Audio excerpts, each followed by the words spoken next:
Ermənistanın baş naziri Nikol Paşinyan və həyat yoldaşı Anna Akopyan Facebook səhifələrində Erməni Apostol Kilsəsinin nümayəndələrinə qarşı kəskin alçaldıcı ifadələrlə çıxış ediblər.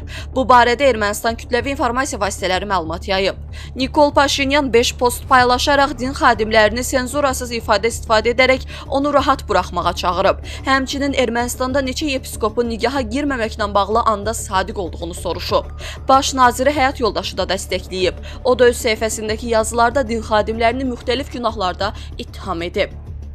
Ermənistan hökuməti Paşinyanın səhifəsində kilsəyə qarşı söylənilən ifadələri şərh etməyib. Səhifələrin sındırılması barədə bəyanatlar verilməyib. Baş nazirin mətbuat katibi Nazeli Baqdasaryan da zənglərə cavab vermir. Qeyd olunub ki, Paşinyan və ölkənin din xadimləri arasında münasibətlər son illərdə, xüsusən 2020-ci ildə Eçmiadzin kilsəsinin onun istefasını tələb etməsindən və Qarabağla bağlı siyasətin kəskin tənqid etməsindən sonra gərginləşib. Baş nazir isə öz növbəsində dəfələrlə Erməni Apostol Kilsəsinin vergiyə cəlb edilməsinin zəruriliyini bildirib və ötən il onu təsir agenti adlandırıb.